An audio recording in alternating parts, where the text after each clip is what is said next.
Welcome to Signs of Life, exploring survival of consciousness. Brought to you by Forever Family Foundation, on the web at foreverfamilyfoundation.org. I call your name, the echo is haunting, the echo is always the same.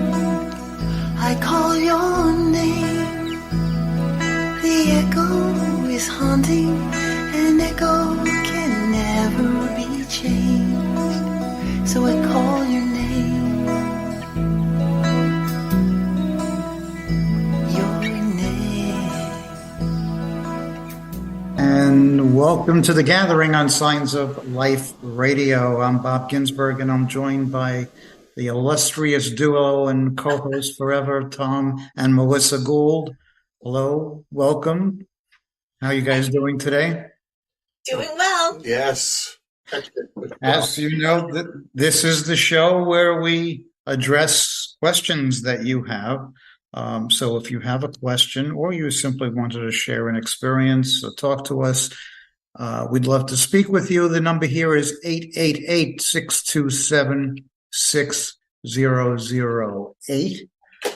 Some people have emailed questions in, and we can start with those. Let's see. We have here's a question. My cousin and I were discussing, and we were hoping you might have some insights into the answer, on the radio show. My daughter's energy has been proclaimed to be fairly advanced and a very bright energy. This was from 3 different mediums over the past 2.5 years. One was an FFF certified medium. She said, of course, I've always believed that. However, I'm sure every proud mother would. My daughter continues to communicate with me in many ways, not just through our regular signs. The question is this: if one is not as fortunate to have the strong connection and develop spirit energy of their love on the other side, how might this impact the people in the physical ability to get communication and the therapeutic outcomes of having a strong connection? You guys want to tackle that? Well, certainly your situation is preferable to that. The question we get about signs, and I used to get signs, now I'm not getting signs, or the people who haven't gotten signs, is one of the more daunting questions that we have dealt with.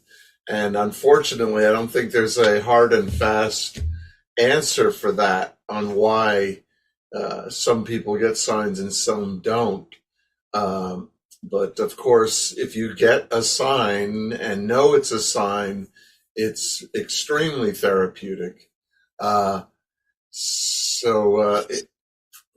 as close as I can come to an answer. Do you want to give it a shot? Well, I just think people often think a sign is something that's really going to wallop them and knock them off their feet. And it can be a lot more subtle than that. I've often said to others when explaining signs, you're either thinking of your loved one in the moment, and then something happens that you can then link to them. You're thinking about them, and suddenly then a cardinal or a butterfly comes by, or we hear people saying butterflies land on them. But I think what's cooler is when you're not even thinking anything in particular, just going about your normal day, but then a scent wafts by you, maybe unusual spot, like in your car, or people often speak about pipe tobacco or cigarette smoke, and then it makes you think of your loved one. And that to me is pretty powerful. It's almost like, hey, I'm here with you. Can you tell? And we hear that all the time with people going into a store and their loved one's favorite song is being played on the, what did you call it? The broadcast? Yeah, throughout the store. And you just kind of like right place, right time. kind of Yeah, and I think, I mean, in the question, she's also, mentioning, develop spirit energy. And I think it is clear that there are some people in the spirit world that are better able to communicate than others. I don't know why that is, but it's true. I mean, we know lots of people who are just overwhelmed by communications from their loved ones, and others that don't get it so much. So I think that there is a learning process over there, just like it is for mediums on this side, to get help from others on the other side, perhaps, to develop these communication skills. I don't think, I think it's a mistake when people think that just when we cross over that instantly everybody's able to communicate. So, but the other point I think was also good, that because she recognizes that strong communications do have a therapeutic effect, and that's logical. Why should they not? Because it's evidence that your loved one, survives. But as you were both alluding to, I think if you aren't able to get these strong communications, that really has no bearing on the love bond that you have with your loved one on the other side. It's just a matter of fine tuning the process. So you just have to be patient, right? Yeah, I think Melissa made the great point, is that a lot of signs are very subtle. They're not going to blow you over necessarily. So that's one thing to do, is to lower your expectations. Another is to know that it's a two-way street, that you want, through meditation and raising your vibrations, you can become more susceptible to receiving signs. The problem for the spirit world is how to come to you, because I remember recently reading a story of a woman who lost her husband, and he actually appeared as an apparition in her bedroom one night, and she screamed and said, don't ever do that again. Yeah. So spirit does not want to frighten you. So it's a delicate balance of just how much they can present to you without upsetting you. And I have to tell you, Bob, Tom and I are sitting here at our home computer, and we have a second one alongside it. And while we've been talking, I just had to quiet the screen down because photos were coming up, random photos that are collected in our computer. Oh, really? We talked about evolved spirits. Tom's dad's face just came up on the computer screen. And then a few moments later, a photo I must have taken of a cardinal appeared. And it's usually baby pictures of the kids. So that, who knows? That was unusual. You might be getting some hellos as we speak. So. Yeah. Well, I quieted them down. So hopefully they'll return. This was not a question, but I thought it was worth mentioning because we get so many questions about mediumship. And what we find, like in our work, is that most of the general public, although it may seem obvious to us, doesn't really understand, what evidential mediumship is. And we've been noticing this even in our medium evaluation certification process, and I've seen it so much of late, is that some mediums, when they do the reading, they give really accurate psychic information. I mean, they tell the sitter about their personalities and the trouble that they may be having with their family, and a move that they're discussing, and really accurate stuff, but they never in the entire reading tie that information into somebody in spirit.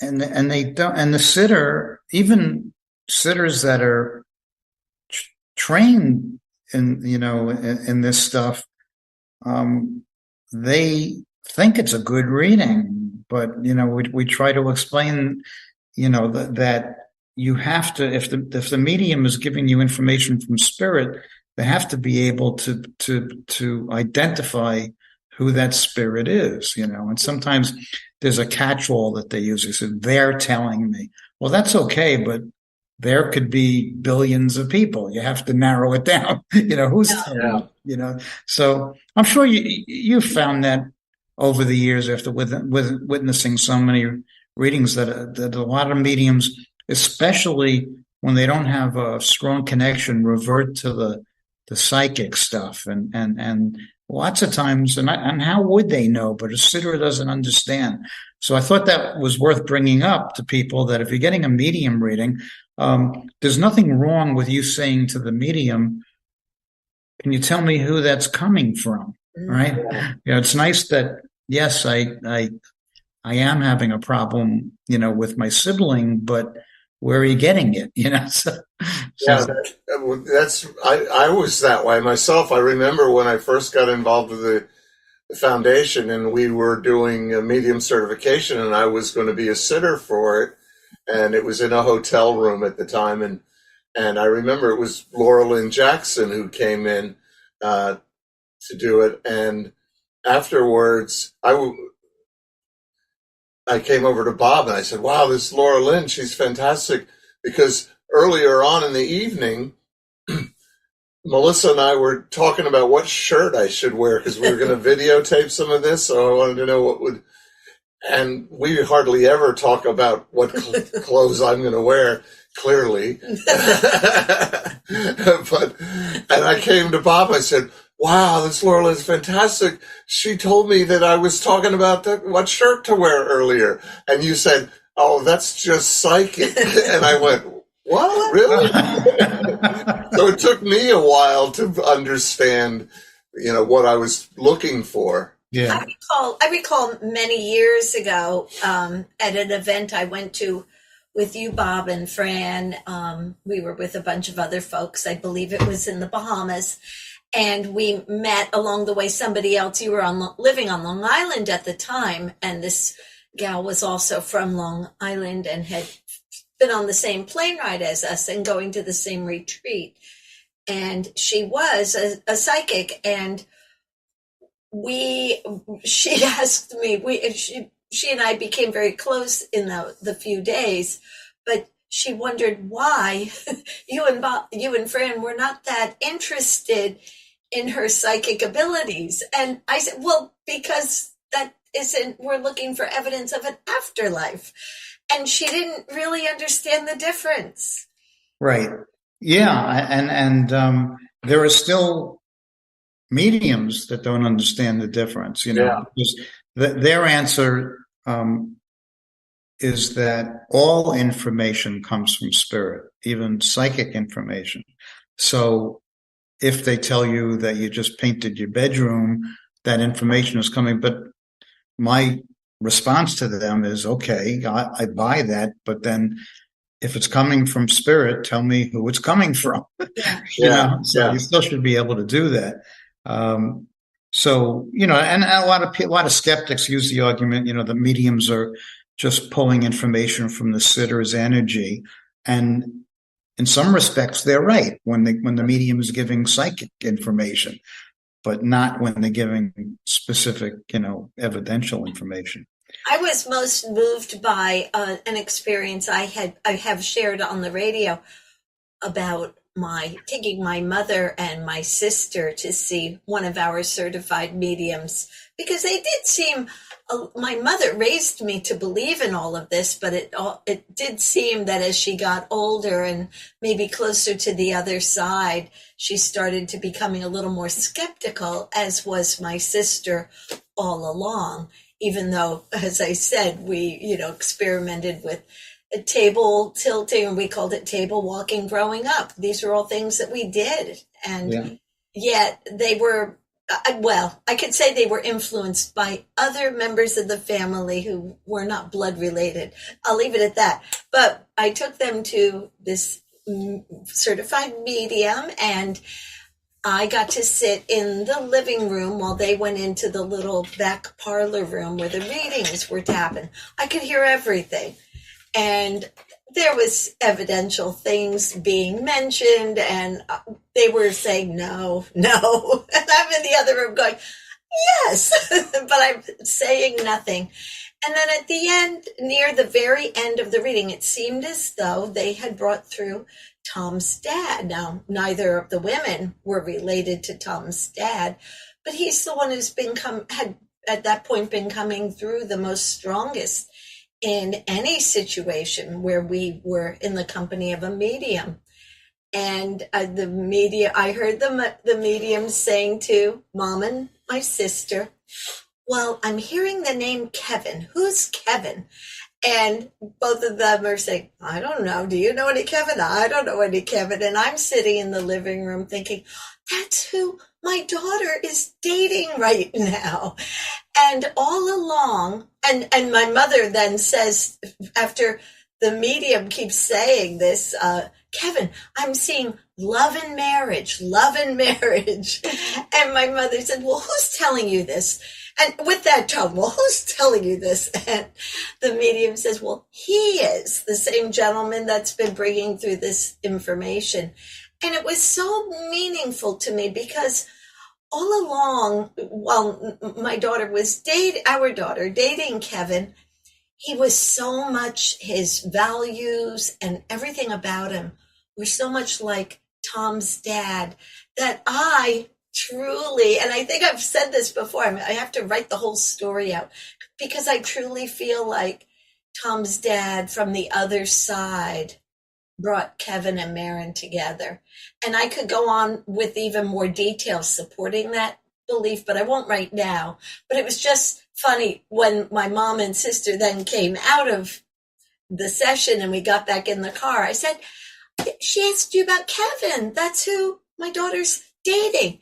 And my mother goes, oh, she was reading your mind. That was just psychic. Yeah. And I wasn't even in the room. Every time I hear you talk about your childhood, I think back. I'm just concentrating on playing stickball in the street, and you're tipping tables. I mean, you had a lot more interesting household than I did. We had things falling off the shelves when loved ones passed away, and things like that. It was a question. What are angels? And could they be our loved ones? I think some people think of angels in a religious sense, that they're messengers, for God, it's in a religious context. But from the more of a spiritual view, they could be like, we hear the term guardian angels. I mean, they could be loved ones that were once in the physical, and now are watching over us and so being our angel from the other side. Or perhaps they were never embodied, and they were just spent all their time in the spiritual world. I mean, what do you think of when you think of angels? Growing up, I know I always thought of an angel, not that I ever thought about it, but I would think purely from a religious perspective, but not now. I was just the opposite. And as you know, I'd written a picture book that featured a little angel, Angie the Angel, never from a religious point of view at all.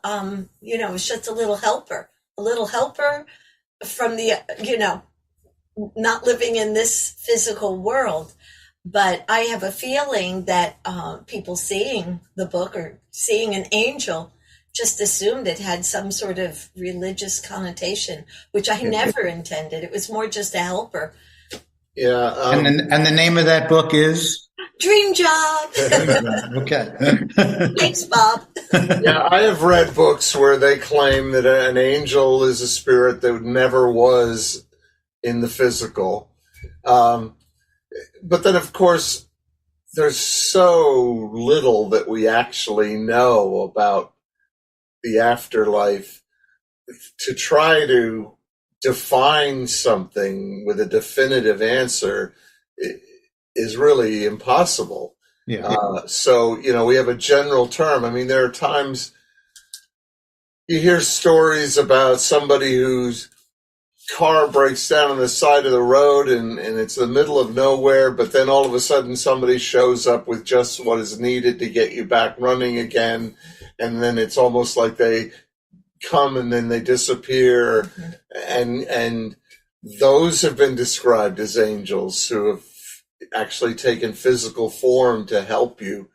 So I think that, well, first of all, the question posed was, could angels be our loved ones who are helping us out? And my answer to that is, yeah. I mean, you can get help from a never was a physical being that helps you, like your guardian angel or your guide, your spirit guides. I believe that's another one where they figure, well, your spirit guides are beings that were always in spirit and they're trying to help you out. So, okay, that's good. But you also know about, certainly from medium readings, where, the spirit is saying, I'm there at your wedding, or I was there for the birth of your child. I was holding your child before it came down in the birthing process. And that sort of thing. So yeah, your loved ones can do angelic things. Yeah. Here's a question. By the way, you're listening to The Gathering on Signs of Life Radio. In case you wanted to join into the conversation, the number here is 888-627-6008. Here was a question. My dad suffers from advanced Alzheimer's and is sometimes incoherent. Do you think that he understands me on a subconscious level when I speak to him? My answer would be yes, because the brain apparatus is impaired, but not his mind. And I have personal experience with that. And I probably mentioned it on the show before, but I'll mention it again because it's illustrative of the point. When my son and daughter were in their accident, my son had brain injuries and he was in a coma for a few days. And so he was obviously totally incoherent and comatose. And the father of his girlfriend at the time was sitting at his bedside almost around the clock for like 2-3 days and talking incessantly about anything, just talking and talking and talking. And then finally, after a few days, when John came out of the coma, the very first words he said was he looked at, his girlfriend's father and says, "You are a pain in the ass." Don't you ever shut up. So he was hearing it, he couldn't communicate it, but on some, his mind was taking in the information. And that's why we always recommend to people, if your loved one is in that kind of a situation, where they're not awake, they're unconscious, or they're in a coma, absolutely, talk to them and tell them how you love them and so forth, because the mind, their consciousness is still very much operating, even though the interpretive device, the brain, is not there. So yeah, and that's I have personal knowledge of that as well. My father, right before he passed, he had a massive stroke, and his brain was pretty much gone, and he was just on life support at the time, and not conscious, of course. And I was in the room talking to him, and he would, every once in a while he would shake it. When I said something that, to him that was significant, he would shake. But of course he couldn't hear me. But I knew I was getting through, and I knew I was being heard.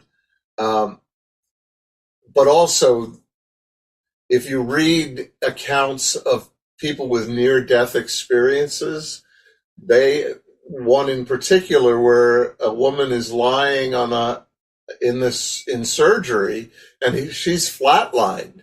they were pronouncing her dead, but she revived. But during the period where she was clinically dead, she could tell you what the nurses were talking about. She could describe the tools that were over on a shelf. She could even describe things outside the room of the hospital. So yes, you could be clinically dead, but still aware of what's going on in the physical. And share something personal, which still I think you feel as badly as I do, Tom, and to anyone listening who thinks, boy, I wish I had talked to my loved one, I didn't know they could hear, because we were taken by surprise when Tom's dad was in this condition and knew he wasn't going to survive, and knew that life support to be removed. And all we could do was comfort his mother, Tom's mom, and his dad, once all the tubes were removed, was transported a distance away to, just for whatever remaining time he had. And it, comforting Tom's mom just seemed, 24/7. And it was literally, I think, the day he did pass, that we were like, wait a dad hasn't passed yet. We have to go be with him. And that was the day he died. So even, knowing I'm just saying that for any listeners who have any regrets like we do, he came through loud and clear, even in those moments, before his death. We were gathering and things were happening. So I just share that because everyone, has regrets of some sort, but it doesn't mean our loved ones don't know how much we love them. And it brings up a good point that it's never too late to tell them how you feel and how you miss them and all that sort of thing, because they hear it. They hear it when you talk to them and talk about them. True. Question was, did mediums exist in ancient times? Because most people, medium is a relatively new term, new meaning in the last 150 years or so. But mediums always existed. We just didn't call them mediums, right? Oracles, the Oracle of Delphi, seers. Seers. There were always people. The ancients, regularly communicated with their ancestors through mediums or even on their own. They didn't need third parties, so that's the key there. It's only recently that society has clamped down on even the thought of doing this so much. I often think too, just reading memoirs of my grandparents' life back in the early 1920s, 30s. We didn't have the ways to get around. We didn't have the money to get around necessarily, even if we had, could afford the cars and all of that. But life was so much simpler that they had to find smaller local ways to amuse themselves. And for gatherings, it probably was quite a commonplace, popular event to have seers bring forth. Maybe it happened more in some church-like settings, but with so much that we have to occupy us now, it's we of course there were seers back then, people communicating, because they didn't have all the other stuff that we have now to occupy us. Right, exactly.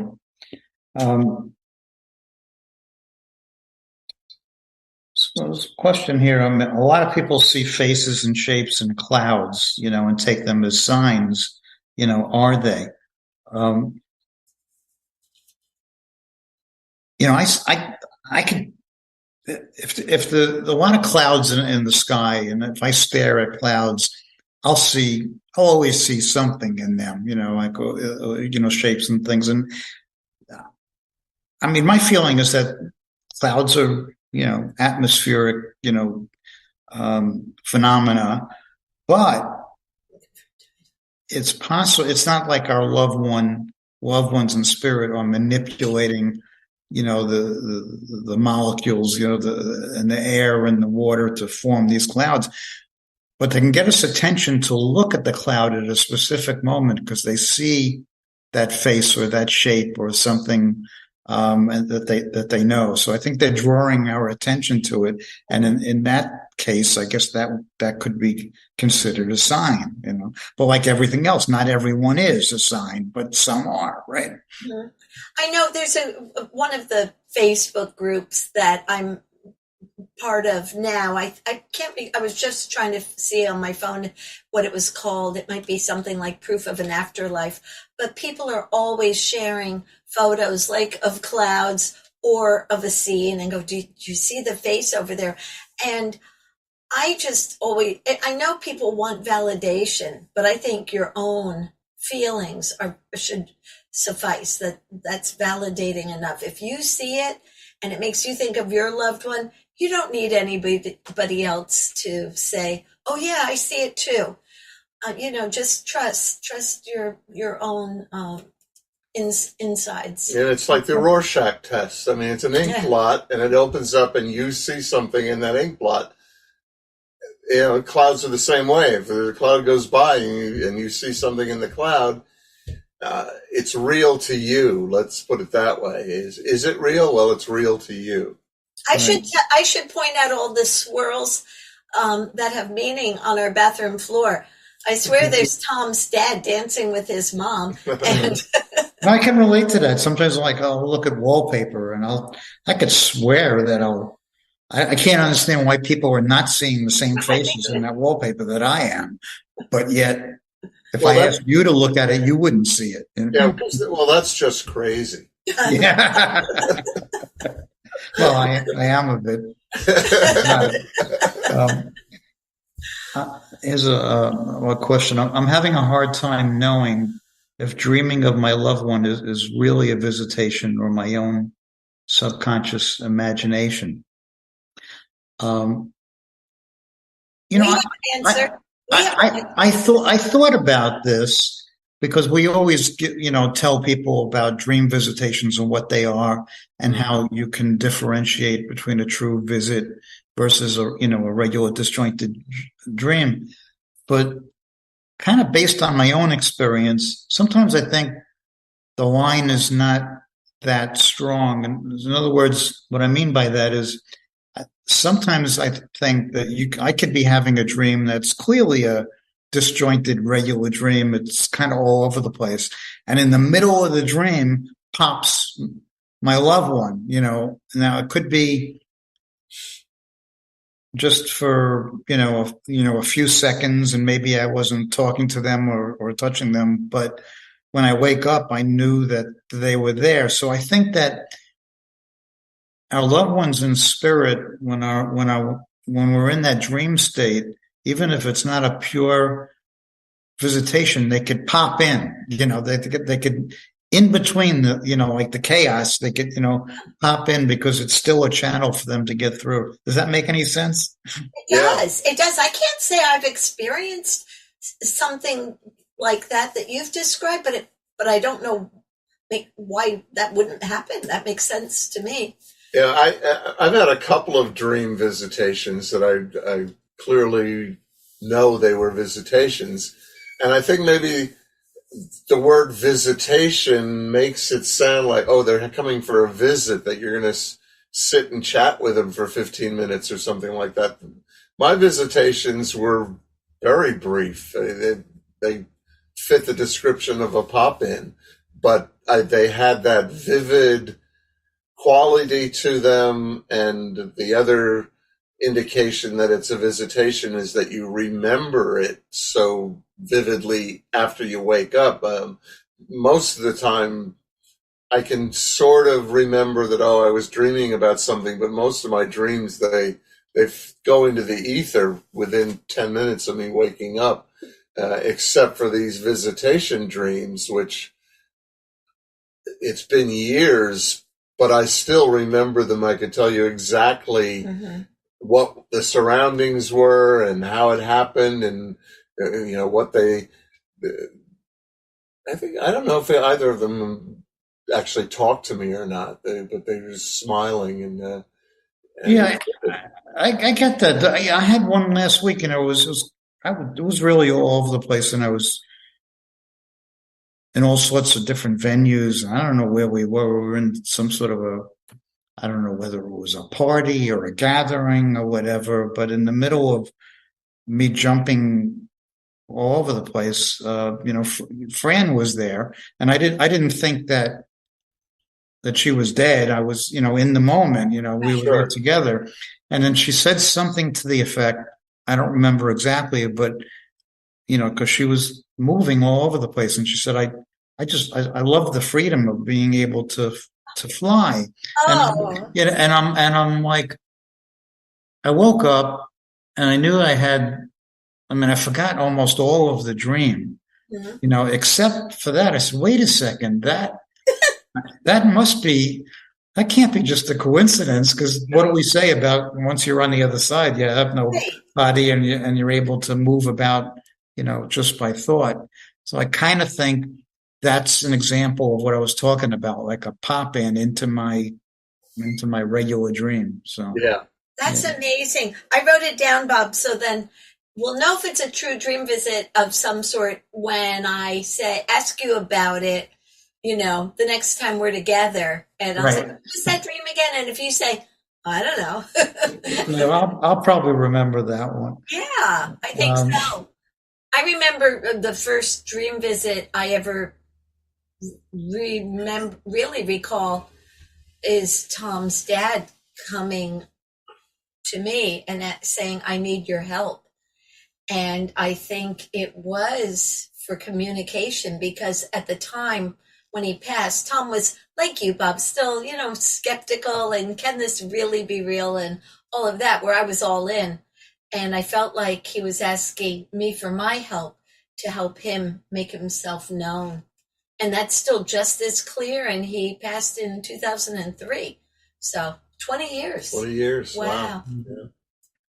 um, Here's something I've heard this before, that it does bother some people. It says, I sometimes have dreams that come true.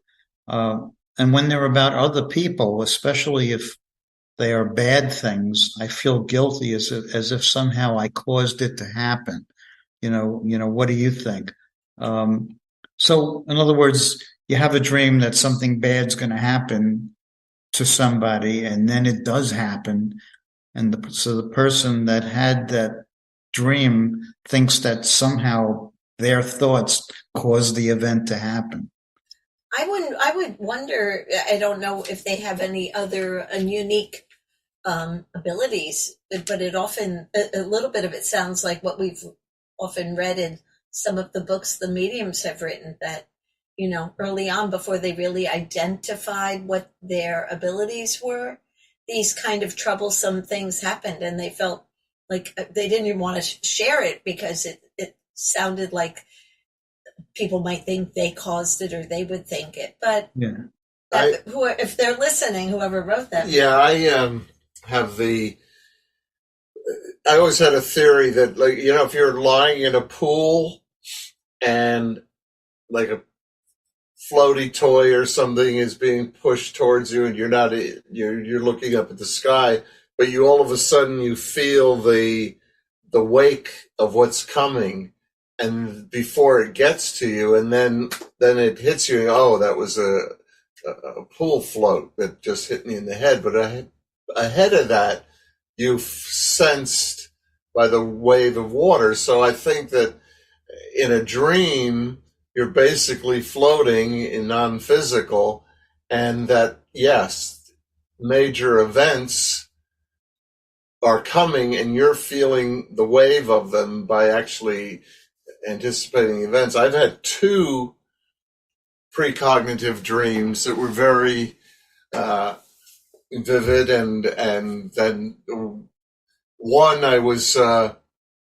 I had been living in Nashville, and I came home for the holidays, and I was going to go fly back to Nashville to work the New Year's Eve shift at the restaurant that I was working at, and I had this dream that I was getting on the airplane to go back, and the airplane was like struggling to get up, and then all of a sudden there was a bridge there, and it was going to hit the bridge, and I woke up before it actually happened. But I was terrified, thinking, "Oh my gosh, maybe I shouldn't fly back to Nashville." But then there was a news story about a plane outside of Washington, D.C. that was trying to take off, and it had ice on the wings or something, and he couldn't get off, and it hit a bridge in the Potomac River. And so I figured, well, that was my dream. And then another one even more specific than that, which happened this month, early in the month, probably about August 10th or so. I remember walking kind of like St. Mark's Place in Manhattan, where sometimes you have in Manhattan you're on the sidewalk, and then there are steps down to a cafe or something like that. And I walked by one of those, stepped down, and noticed it was all filled with flowers. And so I walked over to it, and I saw the flowers were surrounding a white casket. Ooh. And somebody was walking by, and so I turned to him. I said, "Well, this is a pretty public place for a funeral." I said, "Who's in the casket?" And they said, "Elvis Presley." And a week later, he died and was buried in a white casket in a very public display. And that was no other explanation than, but I saw it coming. So there's an example. I mean, so it would be, to me, wouldn't be logical to believe that Tom having that precognitive dream put the thought out there and caused Elvis Presley's death. But I think that quite the opposite. Some people, maybe we all do to some degree, catch glimpses of future events that may or may not happen, but I could see where the fear comes from, because we read all these books about manifesting good and putting thoughts out there and attracting so a lot of people are fearful that if they put a thought out there that's harmful or evil, that could also attract, evil. But I don't necessarily think that applies to these precognitive moments. I can't see. I don't think so. No. But I want to use Tom's story about the white casket as a segue. My mother, who was president of Long Island's Memorial Society, she was a little bit outraged by the way funeral parlors take advantage of loved ones' grief and upsell all the things. I was happy to see Costco is now selling caskets. Really? Yes. So I need like 2 pounds of chicken and a casket. They come in colors. Yeah. The only trouble is you have to buy them in bulk. Yeah. A 6-pack. Yeah. Oh, boy. Well, I guess it makes sense, right? Here's a question that obviously is conjecture on our part, but do people in the afterlife see our futures? And that's kind of in line with what we were just talking about. I mean, I guess some people here can see future events, and I would imagine that some people there can see future events. But I don't think that everybody in the afterlife knows everything that's going to happen, and I don't believe that. Although, I mean, there are two things that we worship here in the physical that are totally meaningless in the afterlife. One is money, and the other is time. Time for us is linear. Time on the other side is not. So you can,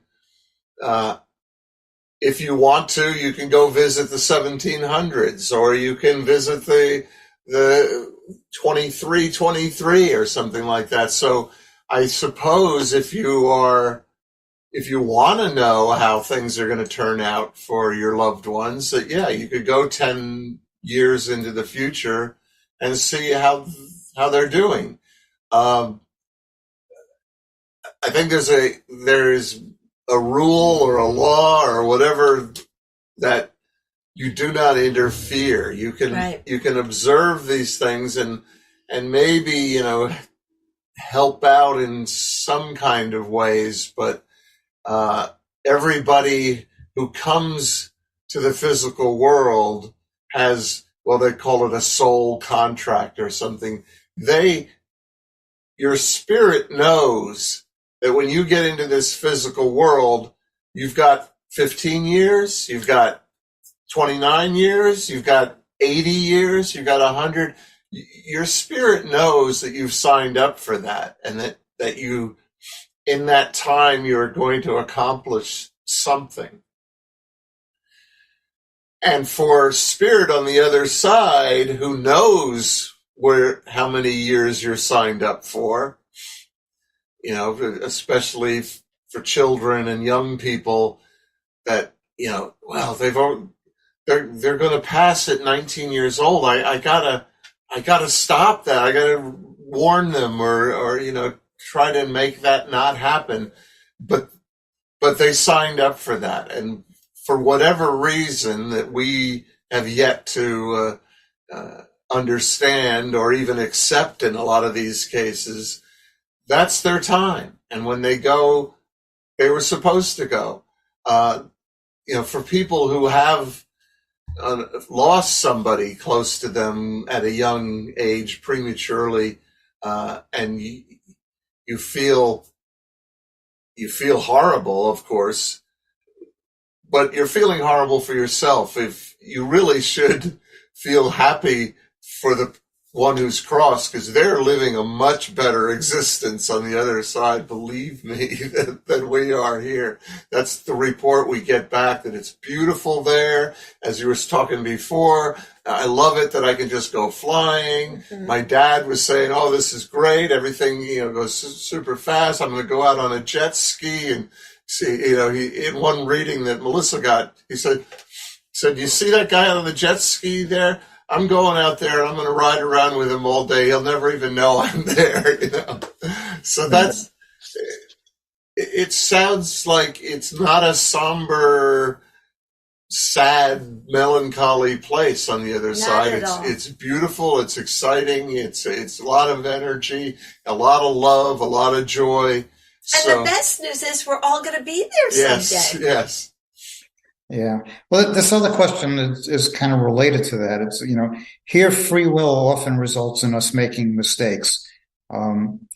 If free will continues on the other side, do they also make mistakes that can hurt them or hurt others? And I think the answer is that we think of mistakes, as you alluded to, Tom, differently here than they do there.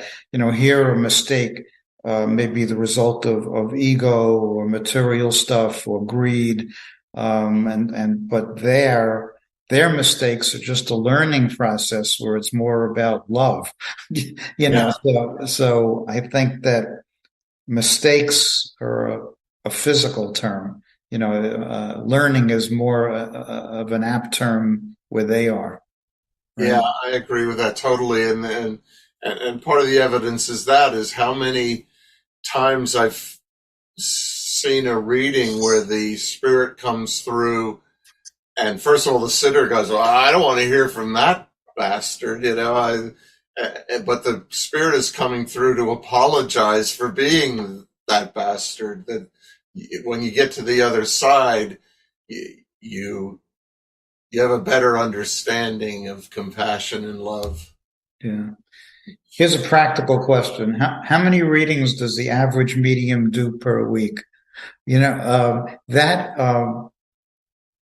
varies drastically from medium to medium. I know mediums that only do 2 or 3 readings per week. Mm-hmm. And I was kind of surprised. I was talking with one of the mediums that was at our recent grief retreat, and she told me that she did sometimes 5 to 7 readings per day, Ooh. or every day.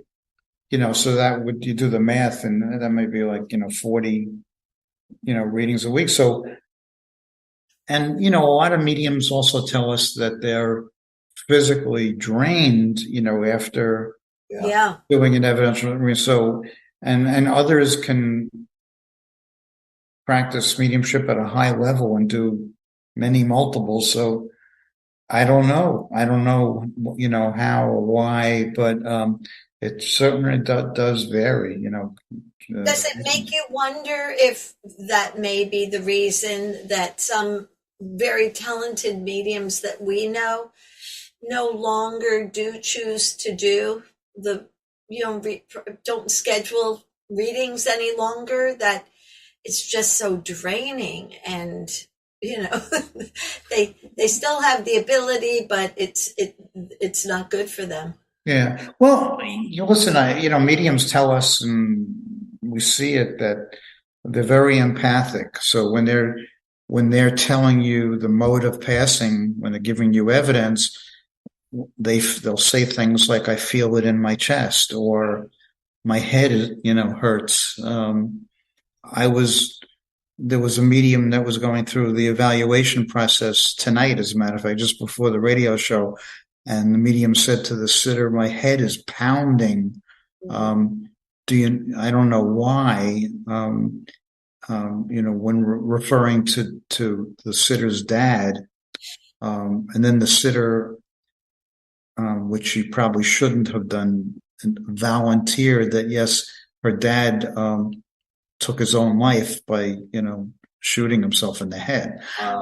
So these things must take a physical toll on the medium if the medium is good at what they do. Yeah. And that could result in an accumulation over the years, because we find, like you said, Melissa, a lot of mediums, as the years go by and they've done more and more and more readings, it seems to affect them more. And I think that maybe that has to do with all the accumulation of all this pounding that they're taking physically and emotionally. Now, on the other hand, of course, some mediums just get lazy and they don't want to do readings anymore. But I can certainly understand the physical aspect of it, right? Well, Also, I'm sorry, but in answering that question about how many and you say, well, some mediums will do 5 or 7 a day. Our grief retreat, our mediums are doing 17 people 3 times in one weekend. Kind of. Yeah. If spirit comes through for all of them, but yeah, that's a lot. Yeah. That's true. So, every medium has their own threshold. We don't know the reason to that. We don't have much time left, and some of these questions are involved. I think we touched on this before. Do those in the afterlife try to influence our world to make it better? And I think, like as Tom mentioned, they, not on a big macro level, but they can do certain little things to try to help us or guide us or give us inspiration. But I don't think they're preventing things like atrocities and wars and natural disasters. But they do what they can to help their loved ones on this side, individually. But also, as you mentioned, there's what's going to happen is going to happen, and they're not going to be able to change it. So, yeah, and it's funny that reading a daily reading that I do every day's message is different, and today's was all about things unfold exactly as they are meant to, even if we don't understand it at the time. It's all in perfect order. All right. Well, I think our time is up. We'll read Dr. Claude Swanson's Global Peace Prayer. Let us, as one consciousness, give our energy of loving thought by praying like this: to love one another, to treat others as we would like to be treated, to forgive others and return love for hate, kindness for anger, to spread this feeling to everyone, to our fellow man, as well as the earth and its environment. And I would like to say our loved ones are only a heartbeat away. And science is going to prove it. Good night, everyone. Good night. Good night.